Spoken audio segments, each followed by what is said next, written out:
Crónica de 157 años de identidad en la Sierra del Tigre. Mucho antes de que el primer trazo de cal definiera una calle, antes de que el sonido de una campana rompiera el alba, la Sierra del Tigre ya poseía una voz. Era una voz antigua, tejida con el susurro de los pinos y el aliento frío que bajaba de las cumbres. En este territorio de libertad habitaron principalmente los pueblos originarios, cocas y purépechas. Para ellos, la tierra no era una mercancía, era un organismo vivo. No existía la propiedad como lo entendería después el mundo europeo. Existía la pertenencia.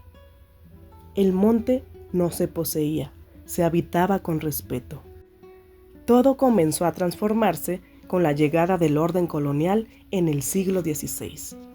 En 1539, Fray Miguel de Bolonia levantó en Tecuitatlán una capilla humilde, marcando el inicio de una nueva era donde la cruz se convirtió en el eje del mundo.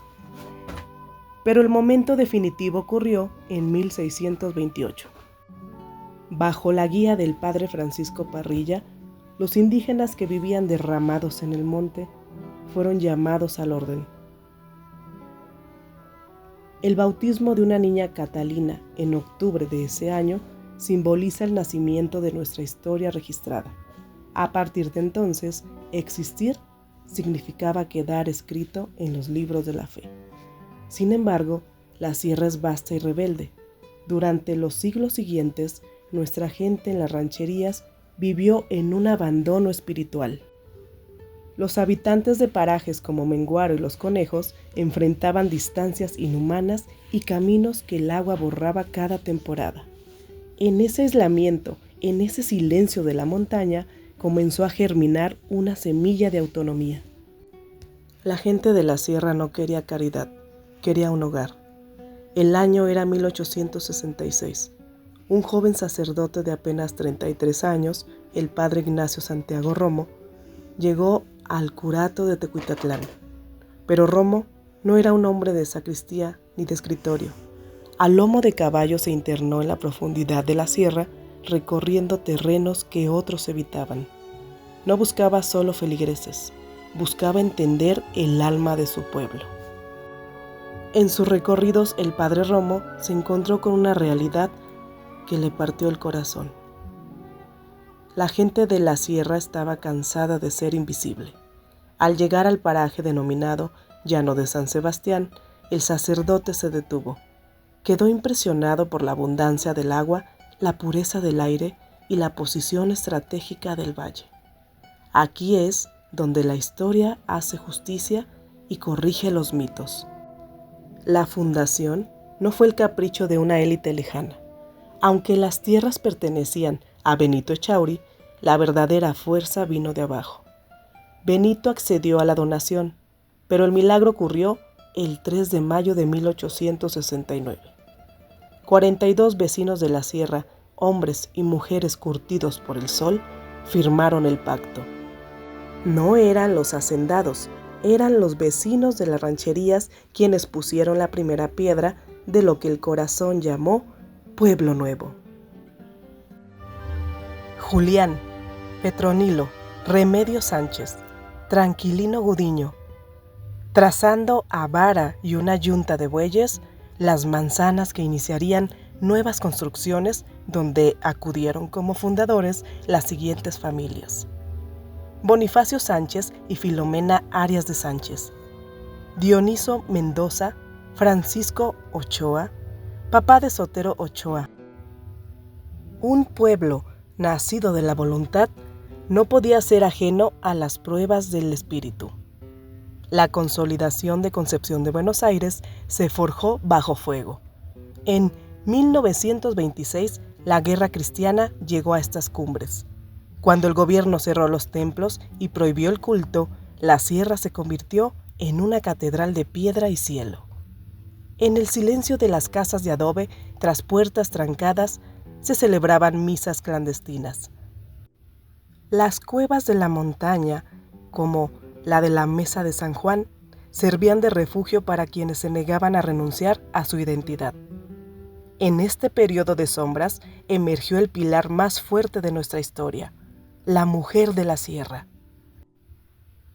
Fueron ellas quienes, con un valor silencioso, custodiaron los ornamentos, ocultaron a los perseguidos y mantuvieron viva la oración en cada hogar. Defender la fe era defender la fundación misma.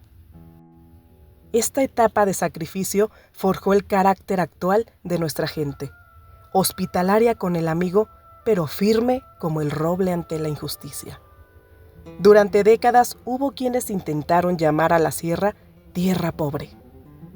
Pero los ciudadanos de Concepción de Buenos Aires tenían una respuesta contundente: su propio trabajo. Las crónicas de Ángel Moreno guardan un testimonio de orgullo civil sin precedentes. Casi todas las mejoras urbanas fueron costeadas por los propios vecinos para contradecir los argumentos que insistían en su pobreza. Con donativos y faenas construyeron la cárcel, repararon los puentes de madera y empedraron las calles. Para 1894, en las bodas de plata, el padre Romo regresó y miró con lágrimas que su visión estaba completa. El pueblo ya contaba con 12 faroles que iluminaban la plaza y se habían plantado 104 árboles para que la sombra acompañara al descanso. Éramos un municipio, muchas rancherías, desde el Valle Florido y Paso de la Hierbabuena hasta el Corral de Mejía y Aguacaliente. Cada piedra puesta en este pueblo lleva el ADN de un vecino que creyó en su tierra. Hoy, a 157 años de aquel pacto, Pueblo Nuevo es un manantial de talento que trasciende fronteras. Somos la cuna de los mariacheros, como Rafael García, el borracho. De gran prestigio. Aquí la música no es espectáculo, es el lenguaje con el que celebramos y lloramos. Somos la geometría de Rafael Ursúa Arias, quien llevó nuestra arquitectura a niveles nacionales y la luz eterna en los lienzos de los pintores. Luis Ochoa Hermosillo e Ignacio Hernández López. Somos la memoria rescatada por Luis González y Salvador Yáñez. Somos vanguardia con mujeres como Hilda Beltrán Delgadillo, quien abrió el camino del liderazgo femenino. Al celebrar este aniversario, reafirmamos que seguimos siendo Tepeyanco, el lugar que se renueva sin perder su origen. El padre Romo falleció en 1919, pero su inventario de fe sigue intacto. Vive en el sabor del bote, compartido en la arquitectura de teja y en el carácter de nuestros jóvenes. Concepción de Buenos Aires no es solo un punto en el mapa de Jalisco. Es la prueba de que cuando una comunidad se une, no hay distancia ni montaña que pueda detener su historia. Somos Pueblo Nuevo, somos la Sierra del Tigre y hoy, 157 años después, nuestro corazón late más fuerte que nunca. Aquí no solo se escucha en el viento, sino que se saborea y se trabaja con orgullo. Somos el aroma del aguacate que sale de nuestras huertas hacia el mundo y el sabor inconfundible de nuestros lácteos que llevan en su esencia la frescura de la montaña. Nuestra economía es el reflejo de ese mismo temple, el orgullo de construirnos a nosotros mismos a través del campo. Hoy, reunidos aquí, vivimos los 157 años de una mañana que también será historia, al igual que aquellos 42 vecinos que en 1869 trazaron el futuro con varas y yuntas.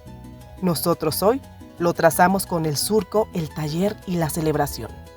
No somos solo herederos del pasado, somos los arquitectos de un presente que late con fuerza en el corazón de Jalisco. Somos Pueblo Nuevo, somos la Sierra del Tigre y hoy nuestro corazón late más fuerte que nunca.